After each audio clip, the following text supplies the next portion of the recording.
Olá pessoal, tudo bem? Bem-vindo a um Delírios de Terapeuta. Mais um Delírio de Mais Terapeuta. um Delírio de Terapeuta, eu sou a Natália Eu Lima. sou o Diego Falco. E aqui nesse conteúdo, né? Nesse podcast, a gente fala sobre alguns delírios de psicoterapeuta, coisas que a gente conversa, assim, que a gente vai discutindo, que a gente briga e tudo mais, que a gente gostaria, né? Que vocês que são pacientes, ou também você que às vezes é psicoterapeuta, tá vendo esse conteúdo aqui também, poderia achar interessante ou até mesmo te ajudar a você buscar uma ajuda da melhor maneira possível e também reconhecer que talvez você precise de ajuda.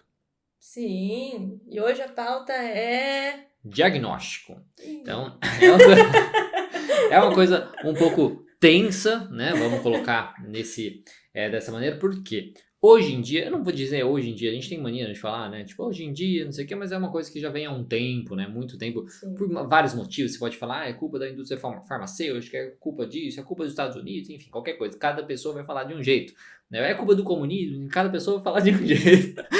Uma coisa, as crenças baseadas delas, né? Então, assim, cada um vai culpar uma coisa. Mas, enfim, a questão é que existe um excesso de diagnosticação, tá? E eu acho que é muito importante a gente falar sobre isso, principalmente porque eu produzo conteúdo aí digital há um tempo, já desde 2015, e eu vejo isso nos meus próprios vídeos, né? Quando eu falo sobre algum conteúdo, é só você olhar nos comentários, você vê o excesso de pessoas querendo diagnosticar outras pessoas, por exemplo. Então, e além então de a gente ter um excesso hoje de diagnosticação assim de pessoas normais para outras pessoas, né, do seu convívio, nós temos também um excesso de diagnóstico de profissionais para pessoas normais. Pessoas normais é paciente aqui, tá bom? Pessoas É. normais aqui nessa questão. Então, por muito tempo teve aquela questão, por exemplo, do TDAH, né? Então é uma coisa onde não se acompanhou, por exemplo, o avanço, né, o funcionamento das crianças modernas, vamos colocar assim. Querendo ou não, a forma de ensino permanece igual por muitos anos. Umas crianças Uhum. sentadas na sala de aula olhando para uma lousa, enquanto as formas tecnológicas, as formas diferentes, mas isso foi evoluindo muito. E é lógico que as crianças sendo criadas em meios diferentes vão ser diferentes. E aí, quando viu que não se encaixava, por exemplo, ali naquela forma tradicional de ensino, qual que é a culpa? Ah, é TDAH. Claro, a gente não está falando que não existe pessoas com TDAH, não é isso. A questão é que um excessivo diagnóstico, né, o uso de diagnóstico de TDAH é uma coisa que, querendo ou não, que foi feita há muito tempo atrás, aí, não muito tempo atrás, há um tempo atrás aí de forma elevada. Hoje em dia está um excesso, no caso das nossas crianças, um excesso de diagnóstico de autismo, também, né? Antigamente você pensava assim, quantas crianças que são autistas, Uhum. né? Assim, é quase que raro.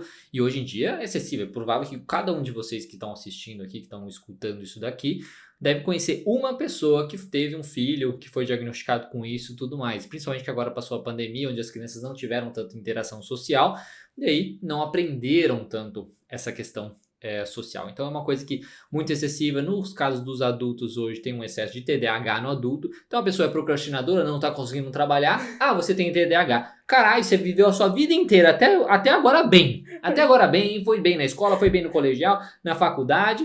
Ah, não consegue trabalhar, sou procrastinador. É TDAH. Mas caramba. Entendeu? É uns negócios assim. E narcisista. Todo mundo é narcisista. Então, o meu marido é narcisista. Ai, meu pai é narcisista. Gente, não é assim. Às vezes a pessoa só é babaca, às vezes a pessoa só é egoísta, tá? Ela é só babaca e egoísta, não quer dizer que é narcisista. Então, é assim, esse excesso de diagnóstico é muito complicado.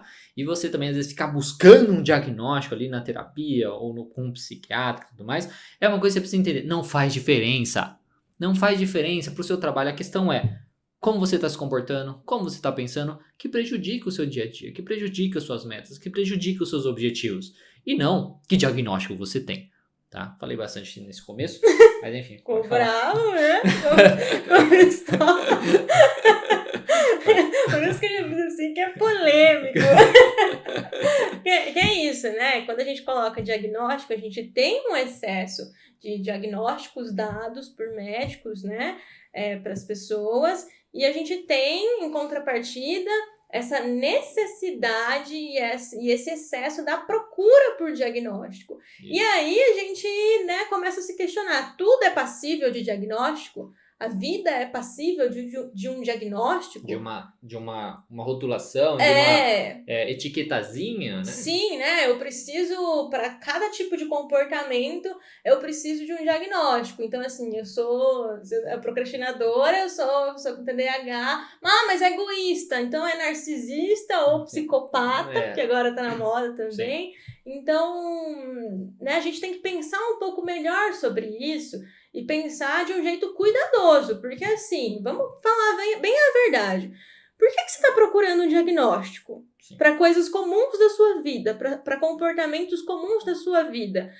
Você quer um diagnóstico para de fato ter acesso a um tratamento, ou você quer um diagnóstico para ter um subterfúgio para aquele sintoma? Porque vamos falar bem a verdade. Sim, o diagnóstico, ele é acesso à saúde também. Sim. Porque é muito mais fácil quando você descobre alguma coisa, né? Você tem um acesso a um tratamento de qualidade, né? Específico para aquele quadro. Até mesmo para pesquisas, né? Vamos pensar pesquisa de medicamento. Para você saber que um antidepressivo vai ser útil, né, para pessoas com depressão, você precisa de ter uma maneira de diagnosticar as pessoas, falar, essas pessoas têm depressão, vamos testar esse medicamento, vamos testar esse tratamento. Então, o diagnóstico ele tem os seus papéis, digamos assim, né? Mas o problema é o uso excessivo, onde não existe a necessidade daquilo, né? Então, é bem essa diferenciação. Sim, assim. Né? Porque você está falando daquela coisa do... Né, vamos falar um pouquinho de história da loucura, que é assim, né, quando você tem... Por que você tem a exceção? E a exceção a gente vai falar aqui como os transtornos mentais, como o sofrimento psíquico, né, porque a gente tem uma norma, e a norma é o sujeito normal, né, sem problemas aí, beleza. Essa norma ela precisa existir para que exista a exceção, para que exista, né, o conhecimento daquilo que foge. Então, aí você diagnostica, você, né, enfim, né, temos aí essas questões. Digamos assim, o que é o, não correto, mas enfim, o que é a norma. O que é normal. O que é considerado normal e é o que foge daquilo aí que você vai estudar, né? Sim, só que assim, tudo que a gente está vendo agora foge da norma? Exatamente. Então, né, a gente tem, né, falando, novo normal. Então, o novo normal é a hiperatividade. Se o novo normal for a hiperatividade é o normal. Então, não é passível de diagnóstico. Você tá entendendo, gente? Exatamente. Uma coisa que é muito isso, né? A questão é que, vamos colocar que antigamente, né, como você coloca, né, tipo, essa questão de o que era normal era uma coisa que era muito passado por umas regras, por tabus, por coisas que na verdade não se podia na realidade expressar o que era o normal de fato, como as pessoas normais eram, né, de certo modo, porque existiam regras assim, digamos, sociais, culturais, tudo mais, que determinavam que o normal era uma coisa muito diferente do que realmente é o normal. E aí o que fugia um pouquinho, ai meu Deus, essa pessoa né? Hoje, com a questão da expansão... É que a gente não tá entrando nessas coisas, né? Mas a regra é isso. Então, mas assim, hoje em dia, né, a gente vê, pela expansão mesmo, da psicologia e tudo mais, a gente vê que o que é normal, ele é muito maior, né? Ele é muito maior do que uma coisinha fechada. Então, pessoas egoístas, pessoas babacas, fazem parte do normal. Pessoas mal educadas, pessoas procrastinadas. Não é Todd. A falta de educação, falta de limite dos pais, né? Coisas nesse sentido, né? Ou a questão da procrastinação, todas as pessoas tristes que ficam tristes excessivamente um pouquinho, não quer dizer necessariamente que é uma depressão. Pessoas que são um pouco mais ansiosas, não quer dizer que é um transtorno. Ter pensamentos intrusivos não quer dizer que é um grande problema. Então, o que é considerado normal hoje, a gente precisa expandir um pouquinho essa ideia, porque senão fica diagnosticando tudo como se, ai meu Deus do céu. As pessoas acabam usando como muleta, né? Mas eu não posso fazer isso. Porque eu tenho esse diagnóstico. Aí eu já vi pessoas sofrendo porque recebem um diagnóstico, porque daí acham que não tem solução. Sim. Aí já recebi isso. Pessoas como, por exemplo, foram diagnosticadas com TDAH depois de adulto, com 30 e poucos anos de idade. E aí ficam depressivas. Então, assim, o diagnóstico do TDAH gera uma depressão. Por quê? Porque, assim, nossa, eu fui diagnosticado com TDAH, eu estou fazendo terapia, eu estou usando um medicamento, mas nada funciona. Por quê? Porque não é esse o problema. Não é esse o problema da pessoa. E ela fica depressiva por conta disso. Então é uma coisa, né, que a gente tem que tomar esse cuidado mesmo com esse excesso de diagnóstico. Tanta gente aí sendo taxada de narcisista, a gente recebe no consultório a pessoa que foi acusada pelo outro, né, de narcisista. Deixa, ai meu Deus do céu, me acusaram de narcisista. Não sei o que, eu tô procurando uma ajuda. Provavelmente só o fato dela procurar ajuda, ela não é narcisista. Você entende? De sofrer por isso também, né? Exatamente. Porque qual é o sofrimento? Eu não quero ser isso, porque isso é uma coisa muito ruim. Terrível. E causa um sofrimento em todas as pessoas em volta. Então eu sou o causador do sofrimento de todas as pessoas em volta de mim. E aí essa coisa de você ficar apontando o dedo pra todo mundo, porque você é narcisista, porque você não sei o que e tal, é uma coisa que, pensa em relacionamento, pensa eu e você, né? Se eu falar, porque a Natália é narcisista, não sei o que, nossa, que terrível, ela é psicopata. Eu tiro toda a minha responsabilidade por nosso relacionamento ser uma bosta. O que não é, tá? Não é uma bosta, é ótimo. Mas eu tiro toda a responsabilidade minha deste relacionamento ser ruim. E eu culpo ela. E além disso, ela ter esse diagnóstico, eu vejo que não tem solução. Sim. Porque não é que ela assim, ela é meio babaca e eu vou conversar com ela pra ela mudar alguns comportamentos. Porque se a pessoa é narcisista, é psicopata, não sei o quê, ela não vai mudar isso. Ela é. É assim. Né? Ela é. Então não tem como mudar. Exatamente. Né? Voltando um pouco, vamos voltar um pouco aí nesse assunto, né? Que você tava falando aí do que é normal e tal, né? E assim, cada época, de fato, a gente tem uma regra. E, gente, por que a gente não tá considerando, né, na época de anos 20 dos anos 2000, né? 2022 aqui.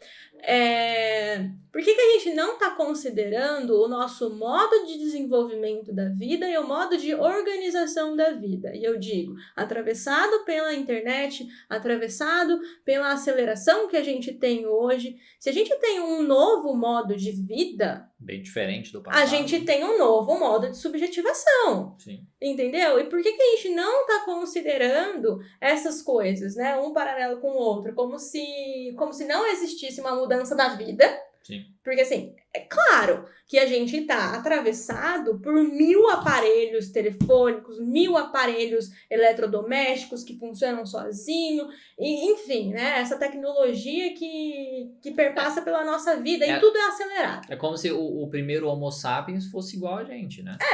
Não é mais. O normal para ele lá naquela época fosse igual hoje. Sim, e gente, né? Vamos falar sobre redes sociais. As redes sociais, elas mudam e elas são aceleradas. A gente vê agora um boom de vídeo curto, né? E como você quer que o nosso cérebro, o nosso comportamento não seja mudada por conta dessas redes sociais? Sendo que o celular é uma extensão da nossa mão agora. Então, a gente tem ele, né, em fácil acesso, assim. Então, como que você considera que é TDAH, sendo que, por exemplo, nas escolas, no trabalho, a gente tem essa cultura de sempre ser produtivo e sempre entregar o melhor, e sempre tirar notas boas, né? Ou no trabalho, você sempre tem que fazer um projeto muito grande num tempo muito pequeno. Sim. Né? Não vai ser ansioso. Não vai ter depressão. Você entende que, assim, não é assim... E a gente precisa falar sobre essas coisas, né? Do sofrimento psíquico. Ele não é simplesmente um negócio que brota ali do nada, sem semente, sem nada. Né? Surgiu a ansiedade em você, menino. Como isso? Sim. Como isso? Surgiu do nada? Exatamente. Não! Tem a ver com o seu modo de vida, tem a ver com as suas relações, né? Com aquilo que você consome também. Isso. E como você consome. Exatamente. Isso é muito interessante também, porque junto com isso, né? Então, assim, a gente tem o excesso dessa questão do TDAH, do autismo, né? Nas crianças hoje em dia e tudo mais, mas tendo esse excesso, não surge, isso que é curioso também, não surge essa pergunta, tá bom, por quê? Sim. Por que teve um aumento significativo no diagnóstico de autismo? Por que teve um aumento significativo no TDAH em adulto? Por que estamos tendo um aumento significativo no narcisismo, né? Coisa nesse sentido. Por quê? Então, isso é muito curioso também, porque você está indo por um lado de querer diagnosticar tudo, todos os problemas, todas as dificuldades, dar um nome para isso, apontar o dedo ou coisas nesse sentido, mas a pergunta mais importante você não faz. Você está trabalhando no sentido de tratar aquilo, muitas vezes através de medicações, né, de medicamentos, ou de culpar, de não se responsabilizar pelas coisas, mas esquece da prevenção. E a prevenção disso, que é através do quê? De descobrir por que isso está acontecendo.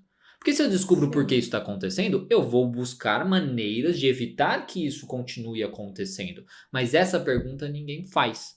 E por quê? Porque não é importante, não é interessante. E assim, né, um sintoma, ele não surge do nada, Sim, né, que assim, principalmente, né, a psicanálise, ela entende isso, que o sintoma, ele diz alguma coisa sobre aquela pessoa, né, ele diz alguma coisa sobre a vida daquela pessoa, não é simplesmente, aleatoriamente, ali numa roleta de sintomas, eu vou ter esse, sim, não é assim, ele faz algum sentido, sim. né, e o que a gente está fazendo é simplesmente setorizar, né, sintomas, não correlacionando eles no indivíduo. Então, você setoriza, pega, por exemplo, né, vamos colocar o exemplo de uma criança que é muito espoleta, né? Essa criança é muito espoleta, me dá muito trabalho, quer ficar aí pegando fogo durante de noite, mas eu quero assistir a novela.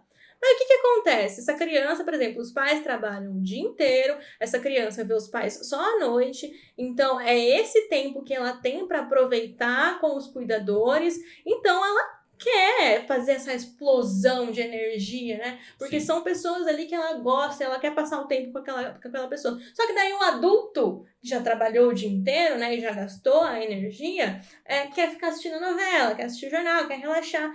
Então, a questão aqui essa criança de fato, tem um problema aí de hiperatividade, ou são as outras pessoas que não estão entendendo a necessidade dela?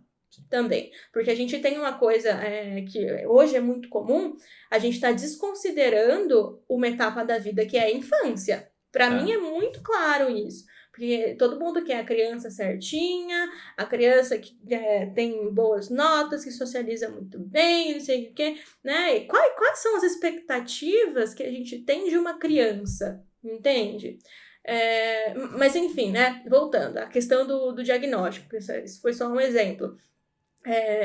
Falando sobre isso, né, que a gente está olhando setorizado sem correlacionar o sintoma com nenhuma outra coisa da vida daquela pessoa. Então, sim, se você olha um sintoma por puramente aquele sintoma, você vai diagnosticar aquilo. Se você olha, né, só para uma criança pulando, hiperatividade, só para uma pessoa tendo reações, né, sendo egoísta, por exemplo, né? Sim, só que por que ela está se... Entende? Você não correlaciona com nada, então sim, é passível de você colocar uma etiqueta e falar assim, é doença. Sim. É doença e é isso. E mais uma vez, tirando responsabilidade às vezes dos pais, de passar tempo com a criança, de dar limites para a criança, no caso da criança que é muito nervosa. Você não relaciona com nada. Exatamente. Né? Você só olha ali e é um problema. E por que isso é benéfico? Né? Vamos falar agora para todo mundo, para todos os trabalhadores da área da saúde. Sim. Por que isso é benéfico? Você está dando uma saída para essa pessoa? Exatamente. Ou você só está taxando ali, colocou um problema, o problema é esse, o nome do problema é esse, a solução não sei. E aí você às vezes causa realmente uma estigmatização, né? A criança cresce numa coisa, nossa, por muito tempo eu sempre estava lá em vários consultórios sem entender o que estava acontecendo. Uhum. Aí ela cresce com isso, ela ouve aquilo e querendo ou não, é aquela velha coisa assim, né? Tipo, todo mundo fala que eu sou chato, então eu vou ser chato mesmo. A gente fala disso de forma consciente. Isso também acontece de forma inconsciente. Sim. Já que todo mundo fala que você é problemático, que você tem isso, você tem alguma coisa que é incurável, alguma coisa que vai fazer isso, que vai fazer aquilo, você pode acabar agindo dessa maneira cada vez mais. Por quê? Porque eu sou assim mesmo. Porque você acredita, né? Que Exatamente. Você é um problema. Exatamente. E que não tem solução. Sim. Então não é tipo assim, eu sou meio chato, então eu preciso aprender a ser diferente. Né? Não é isso. É tipo, não, eu sou assim mesmo. Não tenho o que fazer. Sim, porque a questão do problema tem o problema e você vai ter que lidar de um modo prático com isso. Sim. Sabe? Você vai ter que lidar com isso. Por exemplo, né? Teorias dopaminérgicas, né? Serotoninérgicas de depressão, não sei o que, piriri pororó. Tá, beleza, você tem um desbalanço ali cerebral e o que você faz com isso, então? Você entende que daí o psicólogo vai ter que pensar na prática isso. Sim. Ele vai ter que pensar na vida prática, na vida cotidiana desse problema, né? Desse sujeito, com esse desbalanço neuroquímico, né? Então, o problema vai muito além de só achar o nome pro problema. Sim. Né? Existem coisas práticas. Como que você vai fazer com que essa pessoa tenha um bem-estar de fato? Como que você vai pensar a rotina dessa pessoa, né, junto com ela, de uma maneira mais saudável? Entende? Né? Não adianta só você dar um nome para o problema, porque isso a gente já conhece. Exatamente, é o que eu até costumo falar para meus alunos, assim, né? No sentido, gente, não precisa você saber que o paciente é depressivo, porque assim, eu não preciso saber que o paciente tem depressão se ele chega para mim e fala assim, que ele tem pensamentos e ideações suicidas. Você não precisa olhar lá no DSM, vamos ver qual é a depressão. Eu não preciso saber que ele tem depressão para saber que ele ter ideações suicidas é negativo. É ruim. É ruim para ele. Sofrimento. Exatamente, eu não preciso saber que ele tem ansiedade social para saber que ele evitar uma apresentação na faculdade, que ele vai tirar nota que é importante para ele, vai ser ruim para ele. Então, é essa a questão, né? No nosso trabalho, ali na clínica, o diagnóstico em si, ele tem que ser usado, às vezes, como uma ferramenta, de certo modo. Por exemplo, a depressão, ela pode ser usada como uma ferramenta quando o paciente ele tem depressão e ele se culpa muito pelos problemas dele. É porque eu sou assim, não sei o quê. E você demonstrar para ele que, na verdade, ele está passando por um processo depressivo e tudo mais, isso é benéfico. Então, o diagnóstico ele tem que ser usado como uma ferramenta de trabalho para cada caso específico. Mas, na maioria dos casos, não faz diferença. O que importa é o sintoma, o que importa é o pensamento, é o comportamento do paciente que mantém ele naquele problema dele. Sim, né? Porque pensando no nosso trabalho, você começa ali com uma hipótese diagnóstica. A hipótese diagnóstica você vai colocar ali o nome de alguma coisa do DSM. Certo. Só que por quê você vai fazer isso? Porque você precisa começar a sua investigação clínica de algum lugar.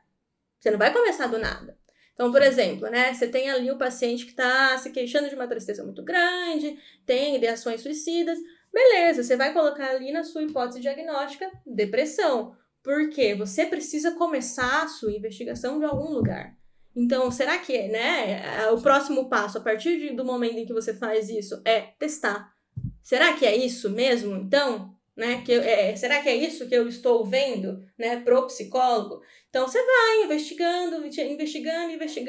Só que daí você investigou. Beleza, se confirmou. A hipótese se confirmou. Ou não, né? Não, Sim. acho que é outra coisa. Então, você muda, você vai investigar de novo. Só que a partir do momento que a sua hipótese se confirma, você vai lidar com esse problema. Por quê? Você não quer mais que aquela pessoa tem aquele sofrimento tão grande. E tem que entender que às vezes, né, a sua hipótese também não se confirma, porque às vezes não vai encaixar em nenhum número lá do CID ou do DSM.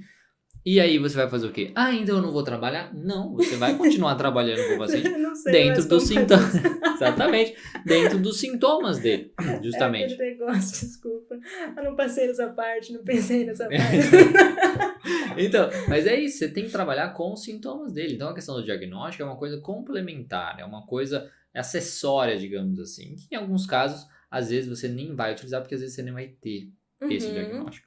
Então, acho que a gente já pode... mas tem mais coisa. Tem a questão do subterfúgio, para ser desculpa.